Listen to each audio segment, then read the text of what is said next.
నిధులు పక్కదారి పట్టాయి. జగమెరిగిన సత్యం. దాంట్లో ఎవరికి కూడా ఎలాంటి అనుమానాలు లేవు. ఇంకా బాధాకరం ఏమిటంటే, దురదృష్టం ఏమిటంటే, కేంద్రం ఇచ్చిన నిధులు కేవలం వాళ్ళు అడిగిన వివరాలు ఇవ్వలేక ఆంధ్ర రాష్ట్ర ప్రభుత్వం ఆ యొక్క కేంద్రం దగ్గర పెండింగ్ ఉన్నాయి. నేను రాష్ట్రం అంతా మాట్లాడటంలా నెల్లూరు రూరల్ నియోజకవర్గం గురించి ఒక్క సంఘటన చెప్పి ఆనాటి వైఎస్ఆర్ కాంగ్రెస్ పార్టీ ప్రభుత్వ దుర్మార్గాన్ని, ఆనాటి ముఖ్యమంత్రి జగన్మోహన్ రెడ్డి గారి దుర్మార్గాన్ని ఈ సభ ద్వారా ప్రపంచానికి తెలియజేయాలని చెప్పిన నా కోరిక. అధ్యక్ష, నెల్లూరు రూరల్ నియోజకవర్గంలో దేవరపాడెంలో నరసింహకొండ ఉంది. నరసింహస్వామి దేవస్థానం. కలియుగ వెంకటేశ్వర స్వామి వైకుంఠం నుంచి తిరుమల వచ్చేటప్పుడు ఏదైతే భూలోకంకి వచ్చినప్పుడు తొలి అడుగు నరసింహకొండలో వేస్తే రెండో అడుగు కడప దేవుడి గడపలో వేసి తిరుమల వెళ్ళాడు. అంత ప్రసిద్ధి చెందినటువంటి పుణ్యక్షేత్రం.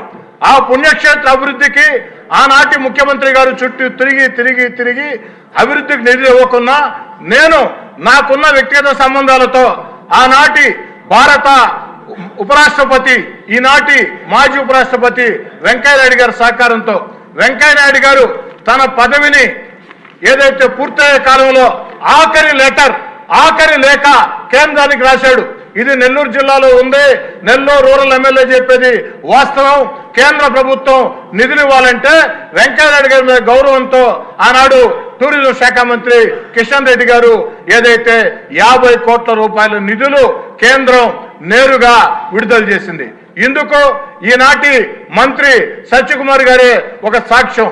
అయితే బాధాకరం అధ్యక్ష, ఆ నిధులు విడుదల చేసిన తర్వాత 15 రోజులకి వైఎస్ఆర్ కాంగ్రెస్ పార్టీకి నేను దూరం కావాల్సి వచ్చింది.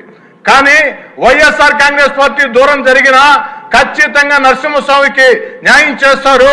దేవుడి మీద నమ్మకం ఉండేవాళ్ళు ఈ పని ఎవరో కూడా ఆపరం భావించా. కానీ ఆనాటి ముఖ్యమంత్రికి ప్రజల మీద నమ్మకం లేదు, దేవుడి మీద నమ్మకం లేదు. దుర్మార్గంగా దాన్ని ఆపేశాడు.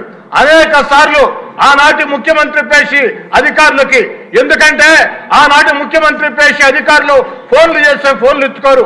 ఎమ్మెల్యేలు ఫోన్లు చేస్తే గుడ్ మార్నింగ్, గుడ్ నైట్ మెసేజ్లు పెట్టి ప్రతిరోజు కూడా వెంటబడినా అతిగెత్తి లేదు. ఈ రోజు అది ఏ స్థాయిలో ఉంది, ఎక్కడ ఉంది?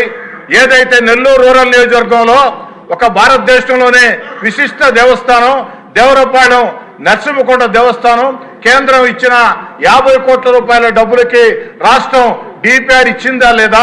దానికి కనీసం ఇప్పటి ఆర్థిక శాఖ మంత్రి గారైనా చర్యలు తీసుకొని న్యాయం చేస్తారా లేదా? నా మాటలు ముగించే ముందు ఒక మాట అధ్యక్ష, నెల్లూరు చెరువు ఒడ్డున పవిత్ర స్వర్ణాల చెరువులో అమృత్ పథకం కింద ఆనాటి ముఖ్యమంత్రి చంద్రబాబు నాయుడు గారు 2014-19 ముందు, అదేవిధంగా పొంగూరు నారాయణ గారు ఎంతో చొరవ తీసుకుని నిధులు విడుదల చేశారు. ఎన్టీఆర్ నెక్లెస్ రోడ్ అని చెప్పని. కానీ కొంతమేరకు పనులు పూర్తయిన తర్వాత ప్రభుత్వం మారింది.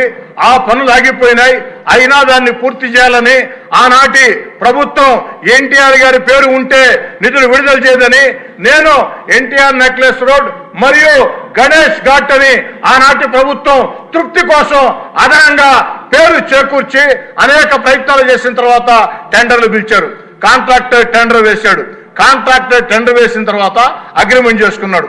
కానీ పనులు ప్రారంభించాల. ఇది ఎంతవరకు న్యాయం? నేను అడిగేది ఒకటే, అమృత్ పథకం రాష్ట్ర ప్రభుత్వం డబ్బు కాదు, కేంద్రం డబ్బు. మ్యాచింగ్ గ్రాంట్ మాత్రమే రాష్ట్ర ప్రభుత్వం. ఏదైతే నరసింహకొండ దేవస్థానం 100% కేంద్రం డబ్బు. అమ్మ పెట్టదు, అడుక్కు తిన్నదన్నట్టు ఈనాడు ఆనాడు చేసిన ప్రయత్నాలకి అడ్డం పడ్డారు. ఈనాడు ఈ యొక్క ప్రభుత్వంలోనైనా ముఖ్యమంత్రి గారిని, ఆర్థిక శాఖ మంత్రి గారిని, పొంగూరు నారాయణ గారిని ప్రత్యేకంగా కోరుతూ ఉన్నా ఆ పనులు మొత్తం కూడా పూర్తి చేయాలని చెప్పారు. ఎందుకంటే ఇవన్నీ యువ నాయకుడు నారా లోకేష్ గారు పాదయాత్రతో నెల్లూరు జిల్లాకు విచ్చేస్తే నెల్లూరు నడిబొడ్డున వేలాది మంది సమక్షంలో నారా లోకేష్ గారు నెల్లూరు రూరల్ నియోజకవర్గంలో ప్రజలకు ఇచ్చిన హామీల్లో ఈ 2 హామీలు కూడా ఉన్నాయి అని గుర్తు చేస్తూ వీటిని నెరవేర్చాలని కోరుచూ సెలవు తీసుకుంటూ ఉన్నా.